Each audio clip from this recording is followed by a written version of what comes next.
Rapid revision. 10ാം class പരീക്ഷയ്ക്കായി ഒരുങ്ങിക്കൊണ്ടിരിക്കുന്ന വിദ്യാർത്ഥികൾക്കായി radio 90 FM voice of Amal Jyothi അവതരിപ്പിക്കുന്ന rapid റിവിഷനിലേക്ക് സ്വാഗതം. റാപ്പിഡ് റിവിഷനിലൂടെ ഇന്ന് നമ്മൾ പഠിക്കാൻ പോകുന്ന വിഷയം ഫിസിക്സ്. ക്ലാസ് നയിക്കുന്നത് മുക്കുളം സെയിന്റ് ജോർജ് ഹൈസ്കൂളിലെ ഫിസിക്സ് അധ്യാപകനായ ചാണ്ടി കെ ചാണ്ടി.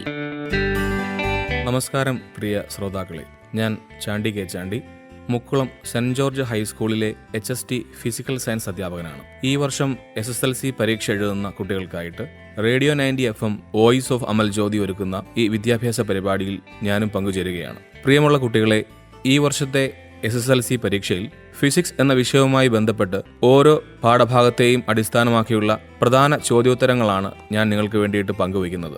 ഈ ടിപ്സുകൾ നിങ്ങൾക്ക് മികച്ച മാർക്കുകൾ കരസ്ഥമാക്കുന്നതിന് സഹായകമാകുന്നതാണ്. പാഠഭാഗം 4ലേക്ക് കടക്കാം. വൈദ്യുതിയുടെ കാന്തിക ഫലം എന്നതാണ് പാഠഭാഗത്തിന്റെ പേര്. ഇതിലെ പ്രധാന വരാൻ സാധ്യതയുള്ള ചോദ്യങ്ങൾ നമുക്കൊന്ന് നോക്കാം. ചോദ്യം 1. വൃത്താകൃതിയിലുള്ള ഒരു ചാലകത്തിലൂടെ ക്ലോക്ക് വൈസ് ദിശയിൽ കറണ്ട് ഒഴുകുമ്പോൾ അവിടെ രൂപപ്പെടുന്ന കാന്തിക മണ്ഡലത്തിന്റെ ദിശ എങ്ങോട്ടായിരിക്കും? ഇതിന്റെ ഉത്തരം ചാലകത്തിന്റെ ഉള്ളിലേക്കാണ്. ഇതിനായി നമ്മൾ പ്രയോഗിക്കുന്നത് വലത് കൈ പെരുവിരൽ നിയമമാണ്, റൈറ്റ് ഹാൻഡ് തംബ് റൂൾ. മറ്റൊരു ചോദ്യം നോക്കാം. നീളമുള്ള ഒരു സോളിനോയിഡിനുള്ളിലെ കാന്തിക മണ്ഡലത്തിന്റെ വില എങ്ങനെയായിരിക്കും? ഉത്തരം ഒരു സോളിനോയിഡിന്റെ ഉള്ളിൽ എല്ലായിടത്തും കാന്തിക മണ്ഡലത്തിന്റെ വില ഒരുപോലെ ആയിരിക്കും. മറ്റൊരു ചോദ്യം. ഫാൻ, മിക്സി തുടങ്ങിയ ഉപകരണങ്ങൾ പ്രവർത്തിക്കുന്നത് ഏത് തത്വത്തെ അടിസ്ഥാനമാക്കിയാണ്? ഉത്തരം മോട്ടോർ തത്വത്തെ അടിസ്ഥാനമാക്കിയാണ് ഈ ഉപകരണങ്ങൾ പ്രവർത്തിക്കുന്നത്. എന്താണ് മോട്ടോർ തത്വം? കാന്തിക മണ്ഡലത്തിൽ സ്ഥിതി ചെയ്യുന്ന സ്വതന്ത്രമായി ചലിക്കാൻ കഴിയുന്ന ചാലകത്തിൽ കൂടി വൈദ്യുതി പ്രവഹിക്കുമ്പോൾ ചാലകം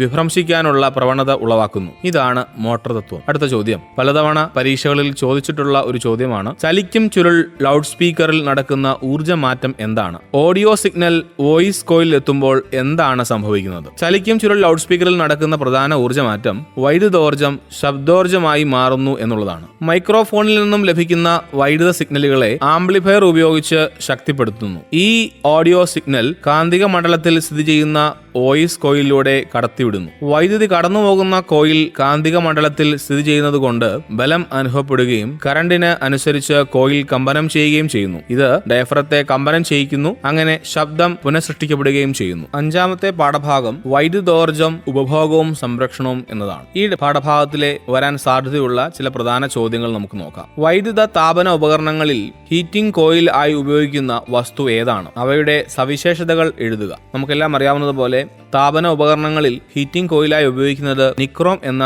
ലോഹസങ്കരമാണ്. ഇവയുടെ പ്രത്യേകതകൾ എന്തൊക്കെയാണെന്ന് നമുക്ക് നോക്കാം. ഉയർന്ന ഓക്സിഡേഷൻ പ്രതിരോധം, ഉയർന്ന റെസിസ്റ്റിവിറ്റി, ചുട്ടുപഴുത്ത അവസ്ഥയിൽ ദീർഘനേരം താപോർജ്ജം നൽകാനുള്ള കഴിവ്, ഇവയാണ് നിക്രോമിന്റെ സവിശേഷതകൾ. മറ്റൊരു ചോദ്യം. ജൂൾ നിയമം അനുസരിച്ച് വൈദ്യുതി പ്രവഹിക്കുന്ന ഒരു ചാലകത്തിൽ ഉൽപ്പാദിപ്പിക്കപ്പെടുന്ന താപത്തിന്റെ അളവ് എത്രയാണ്? H = I²RT ആണ്. H എന്നത് ഹീറ്റ് അഥവാ താപോർജ്ജമാണ്, I എന്നത് കറണ്ട്, R റെസിസ്റ്റൻസ് അഥവാ പ്രതിരോധം, T സമയം ആണ്. എല്ലാ തവണയും പരീക്ഷയ്ക്ക് ജൂൾസ് നിയമവുമായി ബന്ധപ്പെട്ട ചോദ്യം ഉണ്ടാവാറുള്ളതാണ്. എന്താണ് ജൂൾസ് നിയമം എന്നുള്ളത് നമുക്ക് നോക്കാം. വൈദ്യുത പ്രവാഹമുള്ള ഒരു ചാലകത്തിൽ ഉൽപ്പാദിപ്പിക്കപ്പെടുന്ന താപത്തിന്റെ അളവ് ചാലകത്തിലൂടെയുള്ള കറണ്ടിന്റെ വർഗത്തിനും ചാലകത്തിന്റെ പ്രതിരോധത്തിനും വൈദ്യുതി പ്രവഹിക്കുന്ന സമയത്തിനും നേർ അനുപാതത്തിലായിരിക്കും. ഇതാണ് ജൂൾസ് നിയമം. മറ്റൊരു ചോദ്യം. ഒരു നഗരം ഒരു പുതിയ പൊതുഗതാഗത സംവിധാനം നടപ്പിലാക്കാൻ പദ്ധതിയിടുന്നു. കാർബൺ പാദമുദ്ര കുറയ്ക്കുന്ന തരത്തിൽ എന്തെല്ലാം നടപടികളാണ് നിങ്ങൾ സ്വീകരിക്കുക? വിശദമാക്കണം. നമുക്കറിയാവുന്നതുപോലെ ഭൗമ അന്തരീക്ഷത്തിൽ പുറന്തള്ളപ്പെടുന്ന ഹരിതഗ്രഹ വാതകങ്ങളുടെ അളവിനെ തത്തുല്യ കാർബൺ ഡയോക്സൈഡിന്റെ അളവായി പരിവർത്തനം ചെയ്ത് സൂചിപ്പിക്കുന്ന രീതിയാണ് കാർബൺ പാദമുദ്ര അഥവാ കാർബൺ ഫുട് പ്രിന്റ്. ഈ കാർബൺ ഫുട് പ്രിന്റ് കുറയ്ക്കാൻ എന്തൊക്കെ നമുക്ക് ചെയ്യാനായിട്ട് സാധിക്കും? ഗാർഹിക ഊർജ്ജ ഉപഭോഗം കുറയ്ക്കുക, ഭക്ഷണം പാഴാക്കാതിരിക്കുക, പൊതുഗതാഗത സൗകര്യങ്ങൾ ഉപയോഗിക്കുക, ബോധവൽക്കരണ പരിപാടികൾ നടത്തുക, പുനരുപയോഗിക്കാവുന്ന ഉൽപ്പന്നങ്ങൾ പ്രയോജനപ്പെടുത്തുക തുടങ്ങിയവയാണ് കാർബൺ ഫുട് പ്രിന്റ് കുറയ്ക്കാൻ നമുക്ക് ചെയ്യാവുന്ന കാര്യങ്ങൾ. മറ്റൊരു ചോദ്യം. ഗാർഹിക ആവശ്യത്തിനായി ഉപയോഗിക്കുന്ന വൈദ്യുതോർജ്ജത്തിന്റെ അളവ് അളക്കാൻ ഗൃഹവൈദ്യുത സർക്യൂട്ടുകളിൽ ഉപയോഗിക്കുന്ന ഉപകരണത്തിന്റെ പേരെന്താണ്? വാട്ട് അവർ മീറ്റർ എന്നാണ്. 1 കിലോവാട്ട് എന്നത് 1000 വാട്ടാണ്.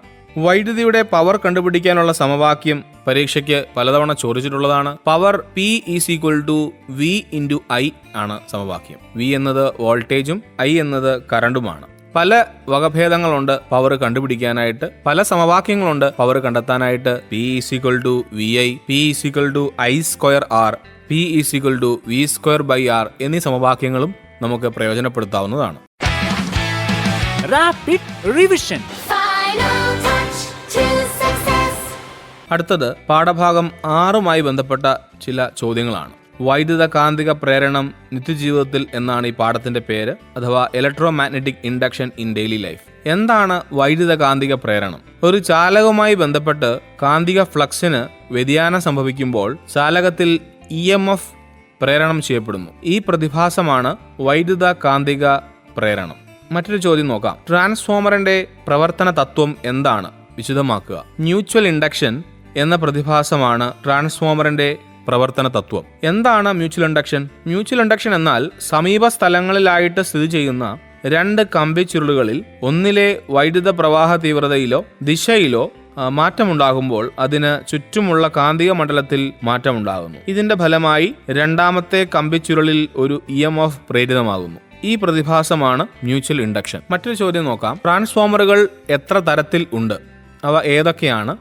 അവയുടെ വ്യത്യാസങ്ങൾ എന്തൊക്കെയാണ്? പ്രധാനമായും 2 തരത്തിലുള്ള ട്രാൻസ്ഫോമറുകളാണ് ഉള്ളത്. സ്റ്റെപ്പ് അപ്പ് ട്രാൻസ്ഫോമറും സ്റ്റെപ്പ് ഡൗൺ ട്രാൻസ്ഫോമറുകളും. എന്താണ് സ്റ്റെപ്പ് അപ്പ് ട്രാൻസ്ഫോമറിന്റെ ഘടനയിലെ പ്രത്യേകതകൾ എന്ന് നമുക്ക് നോക്കാം. ഒരു സ്റ്റെപ്പ് അപ്പ് ട്രാൻസ്ഫോമറിന്റെ പ്രൈമറി കോയിലിൽ വണ്ണം കൂടിയ കമ്പികളാണ് ഉപയോഗിച്ചിരിക്കുന്നത്. പ്രൈമറിയിൽ ചുറ്റുകളുടെ എണ്ണം കുറവും സെക്കൻഡറിയിൽ ചുറ്റുകളുടെ എണ്ണം കൂടുതലുമായിരിക്കും. സ്റ്റെപ്പ് ഡൗൺ ട്രാൻസ്ഫോമറിന്റെ ഘടനയിലെ വ്യത്യാസം നമുക്ക് നോക്കാം. സ്റ്റെപ്പ് ഡൗൺ ട്രാൻസ്ഫോമറിന്റെ ഘടന എങ്ങനെയാണെന്നുള്ളത് നമുക്ക് നോക്കാം. പ്രൈമറിയിൽ കനം കുറഞ്ഞ കമ്പികളാണ് ഉപയോഗിച്ചിരിക്കുന്നത്.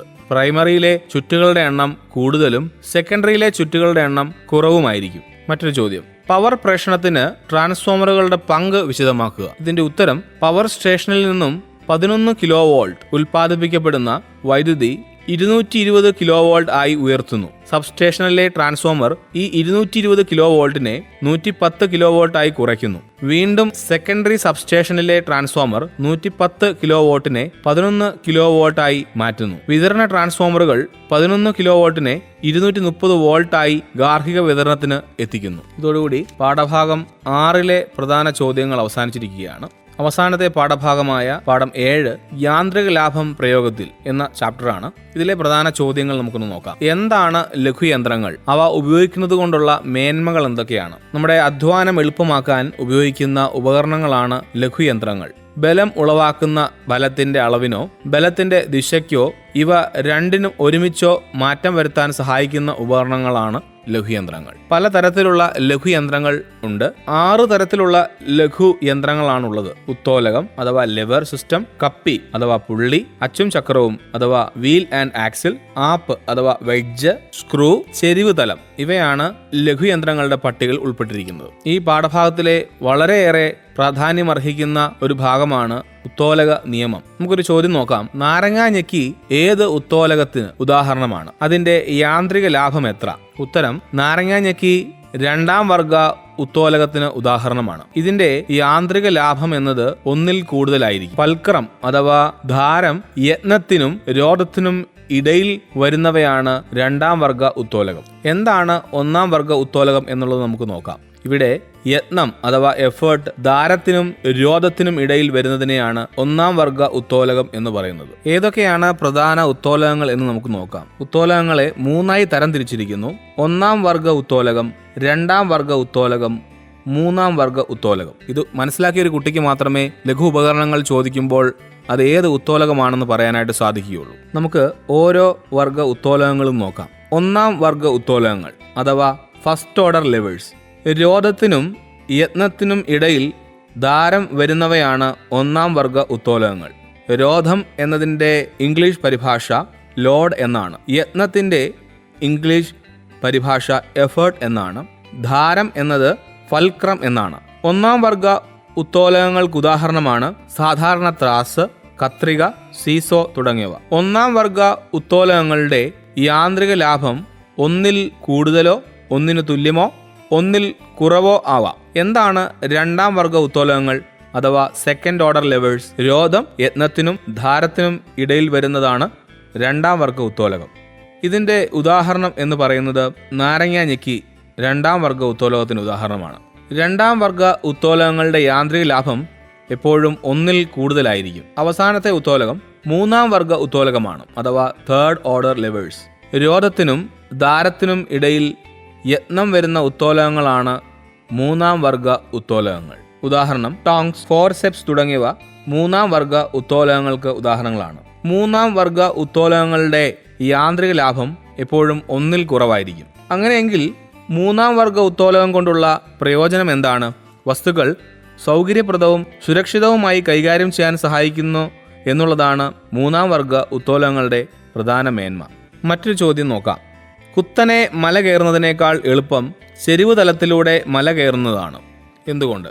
ഇവിടെ ചെരിവ് തലത്തിൻ്റെ നീളം ചെരിവ് തലത്തിൻ്റെ ഉയരത്തേക്കാൾ കൂടുതലായതിനാൽ യാന്ത്രിക ലാഭം 1-ൽ കൂടുതലാണ്. അതുകൊണ്ട് കുത്തനെ മല കയറുന്നതിനേക്കാൾ ചെരിവ് തലത്തിലൂടെ മല കയറുന്നതാണ് മികച്ചത്. അടുത്ത ചോദ്യം, രോധഭുജവും അഥവാ ലോഡ് ആമും യത്നഭുജം അഥവാ എഫേർട്ട് ആമും തുല്യമായി വരുന്ന ഉത്തോലകത്തിന് ഉദാഹരണം എഴുതുക. ഇതിൻ്റെ യാന്ത്രിക ലാഭം എത്രയാണ്? ഉത്തരം സാധാരണ ത്രാസ്, സീസോ തുടങ്ങിയവയാണ് രോധഭുജവും യത്നഭുജവും തുല്യമായി വരുന്ന ഉത്തോലകങ്ങൾ. ഇവയുടെ യാന്ത്രിക ലാഭം 1 ആയിരിക്കും. ഈ പാഠഭാഗത്ത് മറ്റ് പല ലഘുയന്ത്രങ്ങളും നൽകിയിട്ടുണ്ട്. ഉദാഹരണത്തിന് കപ്പി, ഉറപ്പിച്ച കപ്പി, ഫിക്സഡ് പുള്ളി, ചലിക്കുന്ന കപ്പി അഥവാ മൂവബിൾ പുള്ളി, വീൽ ആൻഡ് ആക്സിൽ, ചക്രവും അച്ചുമായി ബന്ധപ്പെട്ട ചോദ്യങ്ങൾ ഉണ്ടാവാം. ചെരിവ് തലവുമായി ബന്ധപ്പെട്ട ഗണിത പ്രശ്നങ്ങളും ചോദിക്കാൻ സാധ്യതയുള്ള മേഖലകളാണ്. ഈ 7 പാഠഭാഗങ്ങളെയും അടിസ്ഥാനമാക്കിയുള്ള പ്രധാനപ്പെട്ട ചോദ്യങ്ങളാണ് നമ്മളിവിടെ പങ്കുവച്ചത്. പരീക്ഷയ്ക്ക് 40 മാർക്കാണ്. 40 മാർക്കിൽ ഓരോ 7 പാഠഭാഗമാണ് നമുക്കുള്ളത്. പരീക്ഷയുടെ ആകെ മാർക്ക് 40 നമുക്ക് പഠിക്കാനുള്ള പാഠഭാഗങ്ങൾ 7 ശരാശരി 5 മാർക്കിന്റെ ചോദ്യങ്ങൾ ഓരോ പാഠഭാഗത്തു നിന്നും ചോദിക്കാൻ സാധ്യതയുള്ളതാണ്. ഇവിടെ പങ്കുവച്ചത് വളരെ പ്രധാനപ്പെട്ട ആശയങ്ങളാണ്. ഇതോടുകൂടി ഫിസിക്സ് എന്ന വിഷയവുമായി ബന്ധപ്പെട്ട പ്രധാന ചോദ്യങ്ങളും അവയുടെ ഉത്തരങ്ങളും നമ്മൾ പങ്കുവച്ചു കഴിഞ്ഞു. ഇനി പഠനത്തിന്റെ സമയമാണ്. ഓരോ ഭാഗങ്ങളും വളരെ പ്രധാനപ്പെട്ടതാണ്. ചിട്ടയായ പഠനത്തിലൂടെ ഫിസിക്സ് എന്ന വിഷയത്തിന് മുഴുവൻ മാർക്കും നിങ്ങൾക്ക് വാങ്ങിക്കാൻ സാധിക്കട്ടെ എന്ന് ആശംസിച്ചുകൊള്ളുന്നു. നന്ദി. Rapid revision. Final touch to